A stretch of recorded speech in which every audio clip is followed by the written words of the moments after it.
तो last episode के and पे हमने देखा था कि हमारे सोमा के पाँव जो होते हैं वो मिट्टी के अंदर बाइंड हो चुके होते हैं और वहाँ पर से हिल नहीं सकता और ऊपर से एक बड़ा सा मिट्टी का क्रिस्टल उसके ऊपर गिरने वाला और इसी के साथ ही उसे आवाज भी आ रही होती है। कोई उसे कह रहा होता है कि हमारी मदद करो। तुम्हारा सोमा कहता है कि मुझे बताओ तो सही कि तुम लोग हो कहाँ पर, अगर मुझे पता नहीं होगा तो फिर मैं तुम्हारी जान कैसे बचा पाऊंगा। तो चोरमा से कहता है कि मुझे नहीं पता कि तुम यहाँ पर किसके साथ बात कर रहे हो, कौन ऐसा है जो कि तुमसे यहाँ पर बात कर रहा है और तुम किससे बात कर रहे हो। लेकिन मुझे लगता है कि तुम्हें उन लोगों को छोड़कर यहाँ पर अपने बारे में फिक्र करनी चाहिए क्योंकि तुम यहाँ पर मरने वाले हो। और इसी के साथ ही वो कहता है कि ये सब कुछ खत्म हुआ और साथ ही वो अपने हाथ को नीचे की तरफ घुमाता है जिसके साथ ऊपर से वो बड़ा क्रिस्टल हमारे सोमा के ऊपर गिर जाता है। सबके नीचे हमारा सोमा जो होता है वो भी चिल्लाकर उसे कहता है हाँ क्यों नहीं, ठीक है इस क्रिस्टल को फेंको मेरे ऊपर, देखते हैं कि ये क्रिस्टल मेरा क्या ही बिगाड़ लेगा। तो वो बड़ा सा क्रिस्टल जो होता है वो सीधा सोमा की तरफ आगे बढ़ता है और आकर ग्राउंड के ऊपर गिरता है। जब वो ग्राउंड के ऊपर गिरता है तो वहाँ पर एक बड़ा सा धमाका होता है। उस धमाके के साथ वहाँ पर जो होता है वो टूट जाता है और हमारा सोमा भी उस बड़े क्रिस्टल के साथ ग्राउंड के नीचे धंस जाता है। वहाँ पर एक गड्ढा बन जाता है और उस गड्ढे के अंदर हमारा सोमा गिर जाता है। गड्ढे के ऊपर दिखाता है कि चोरमा जाकर उस गड्ढे के ऊपर खड़ा हो जाता है, नीचे देख रहा होता है कि सोमा कहाँ पर चला गया। तो हमारे सोमा को दिखाता है कि वो मिट्टी के नीचे दबा होता है।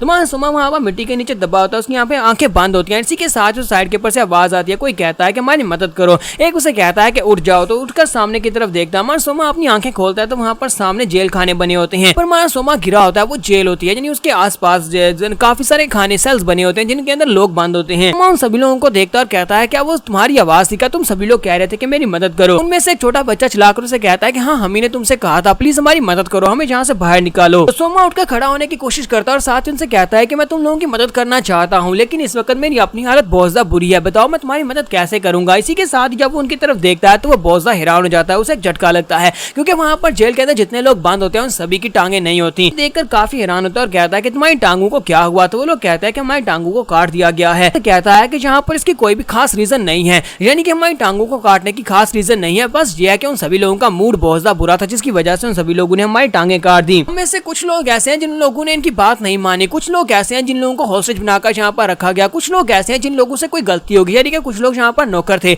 और उनसे कोई गलती होगी तो हम सभी लोगों को जेल में डालने से पहले हमारी टांगे काट दी गई। तो हम लोगों से कहता है कि तुम्हारे कहने का क्या मतलब है कि तुम सभी लोगों की टांगे काट दी गई। तो वो कहता है कि हम सभी लोगों की, यानी कि इस जेल में जितने लोग हैं हजारों की तादाद में यहाँ पर लोग हैं, सभी लोगों की टांगे काट दी गई हैं किसी भी एक्सेप्शन के बिना। यानी यहाँ पर अगर एक छोटा बच्चा है तो उसकी भी टांगे काटी गई हैं, अगर एक बुढ़ा है तो उसकी भी टांगे काटी गई हैं। तो मैं वहाँ पर देखता तो वहाँ पर कोई एक सेल नहीं होता बल्कि बहुत सारे सेल होते हैं और सभी सेल्स के अंदर बहुत सारे लोग होते हैं और सभी की टांगे कटी होती हैं। यहाँ से हमारे सोमा को बहुत ज्यादा गुस्सा आता है और इसी के साथ उसे बैकचुआ की बात याद आती है। बैकचुआ ने उसे बताया था कि यहाँ पर इनके रिप्रेजेंटेटिव्स हैं वो बिल्कुल चोरमा की तरह ही डीमंस हैं, यानी कि लाइटनिंग स्वर्ड जो कि मारने से पहले बिल्कुल सोचता भी नहीं है, उसके अंदर कोई भी इमोशंस नहीं है, वो किसी को भी मार डालता चाहे कोई छोटा बच्चा ही क्यों ना हो। दूसरे नंबर पर डैंग सो योंग है। डैंग सो योंग जो कि सांपों का जहर पीने के बाद बहुत ज्यादा जहरीली हो चुकी है और वो इंसानों को मारकर उनके खून के साथ नहाती है। तीसरे नंबर पर फैंटम डीमन है। फैंटम डीमन जो कि छोटे बच्चों का शिकारी है, छोटे बच्चों को वो मारकर उनके डेड बॉडीज की शराब बनाकर पीता है, यानी वाइन बनाकर पीता है। तो यहीं पर उसे बैकचुआ की बात याद आती है। बैकचुआ से कहते हैं कि उन सभी लोगों ने इतने बुरे क्राइम्स किए हैं कि अगर हम लोग यहाँ पर उन सभी को सजा भी दे पाए तो इतना भी काफी है। हम लोग यहाँ पर इस वार को ना भी रोक पाए, कम से कम उन सभी लोगों को तो मार सके जिन लोगों ने बुरे काम किए हैं। यहीं पर हमारे सोमा को लायन किंग की भी बात याद आती है क्योंकि लायन किंग जो था वो यहाँ पर मरने को तैयार था। वो इस बात के लिए मरने को तैयार था कि सोमा जो है ये आगे ना बढ़ पाए। सोमा ने जब उससे पूछा था कि तुम यहाँ पर मरने को क्यों तैयार हो तो लायन किंग ने उसे बताया था कि उसकी फैमिली जो है वो चोरमा के पास हॉस्टेज है। ना सिर्फ उसकी बल्कि यहाँ पर जितने भी सोल्जर्स हैं सभी की फैमिलीज को उसने हॉस्टेज बनाकर रखा हुआ है। तो हमारा सोमा यहाँ पर सोच रहा था तो उसका मतलब यह है कि लायन किंग और वो सभी सोल्जर्स जिनकी फैमिलीज को हॉस्टेज बनाया गया था वो सभी फैमिलीज को यहाँ पर रखा गया और उन सभी की टांगे काट दी गई है। हमारा सोमा सभी बातों को याद करने के बाद बहुत ज्यादा गुस्सा हो जाता है जबकि चोरमा भी वहाँ पर नीचे उतर आता है। तुम्हारा सोमा उसे कहता है कि हिमली डीमन चोरमा अब तुम यहाँ पर बिल्कुल भी नहीं बचोगे, मैं तुम्हें आज मार डालूंगा। तो चोरमा आगे से हंसना शुरू कर देता है और कहता है कि लड़के तुम मजाक वाकई में बहुत ज्यादा अच्छा कर लेते हो, तुम्हारी अपनी हालत देखो, तुम यहाँ पर मुझसे कह रहे हो कि तुम मुझे मार डालोगे। तुम्हारा सोमा उसे कहता है कि हाँ मुझे पता है कि तुम्हें ऐसा लगता है कि ये इम्पॉसिबल है लेकिन ये इम्पॉसिबल नहीं है। सोमा अपनी तरफ देखता है चोरमा से कहता है कि अगर तुम यहाँ पर मुझे हाक गुल का एक ऑर्डिनरी सा बॉय समझो तो फिर तो तुम यहाँ पर कह सकते हो कि मैं यहाँ पर तुम्हें नहीं हरा सकता,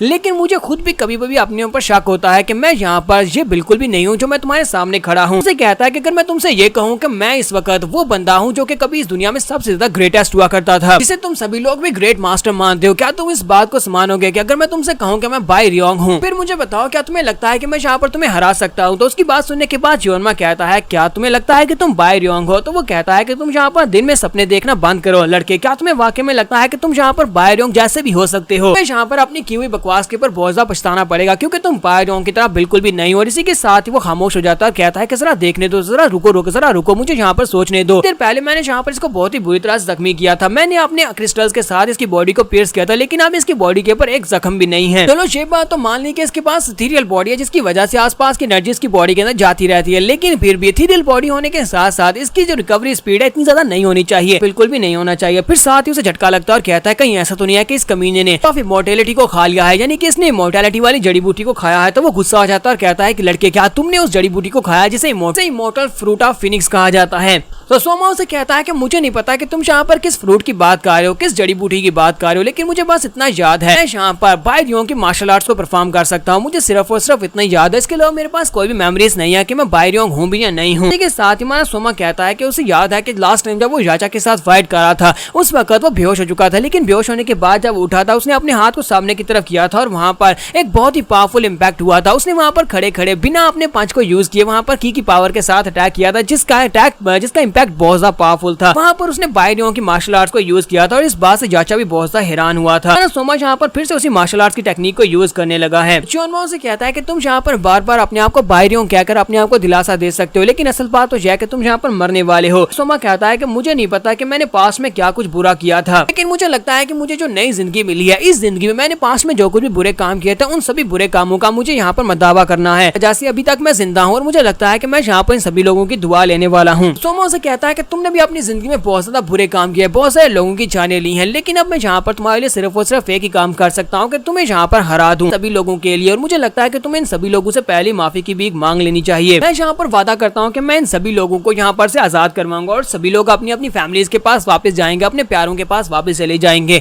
चोनमाओ से कहता है कि तुम्हारे पास यहाँ पर खड़े होने की भी स्ट्रेंथ नहीं और तुम्हें लगता है कि तुम यहाँ पर मुझे हरा कर इन सभी को आजाद करवा सकते हो। से कहता है कि मैं यहाँ पर अपने वादे को पूरा करने की कोशिश करूंगा और यहाँ पर कोशिश करने में बुराई क्या है। और इसी के साथ ही माए सोमा अपने पंच को सामने की तरफ करता है और इस बार वो सेम उसी टेक्निक को यूज कर रहा है, वो सिर्फ पंच को सामने की तरफ करता है। तो इसी के साथ उसके पंच के अंदर से एनर्जी का बना हुआ एक पंच बाहर निकलता है। तो चोनमा अपने हाथ को सामने की तरफ करते हुए एनर्जी को अपनी हवा की पावर के साथ उस पंच को ब्लॉक करता है, आसानी के साथ उस पंच को ब्लॉक कर लेता है, क्योंकि हमारे सोमा ने यहाँ पर राइट हैंड को यूज करते हुए पंच मारा। तो इसी के साथ ही हमारा सोमा अपने लेफ्ट हैंड को सामने की तरफ करता है और कहता है कि मैं यहाँ पर हार नहीं मानूंगा। सोमा के लेफ्ट हैंड के ऊपर से सील हट चुकी है, जिसकी वजह से लेफ्ट हैंड में ज्यादा पावर है। तो जब वो वहाँ पर की पावर से पंच बनाता है तो ये पंच जो होता है ये चोनमा की विंड पावर को बड़ी आसानी के साथ वहाँ पर तोड़ देता है। और चोनमा भी इस बात से बहुत ज्यादा हैरान होता है और कहता है कि ये बहुत ज्यादा डेंजरस है, मुझे कुछ और करना होगा। और वो अपने दोनों हाथों को सामने करते हुए विंड पावर को यूज करते हुए वहाँ पर उस पंच को ब्लॉक करने की कोशिश करता है, लेकिन इम्पैक्ट बहुत ज्यादा पावरफुल होता है और इस इम्पैक्ट के साथ ही चोनमा पीछे की तरफ गिर जाता है। चोनमा बेचारे की बाजू के ऊपर से कपड़े फट जाते हैं और साथ उसकी बॉडी से ब्लड निकल रहा होता है। चोनमा कहता है कि आखिर इस लड़के के पास इतनी सारी स्ट्रेंथ आई कहाँ से, मुझे यहाँ पर अपनी पूरी बॉडी के अंदर पेन महसूस हो रहा है, इसके सिर्फ और सिर्फ एक ही पंच से यहाँ पर मुझे इतना पेन महसूस हो रहा है जैसे कि ये मुझसे ज्यादा स्ट्रॉन्गर हो। फिर साथ ही वो सामने देखता है तो सोमा दिखाई देता है और उसके पास इन्फिनिट एनर्जी होती है, कि वहाँ पर उसे पता चल जाता है कि वो सोमा को नहीं हरा पाएगा। चोनमा अपने दोनों हाथों में वहाँ पर ट्विस्टर्स बनाता है और कहता है कि मैं यहाँ पर इस बात के ऊपर यकीन तो नहीं कर सकता कि तुम बायरियोंग हो,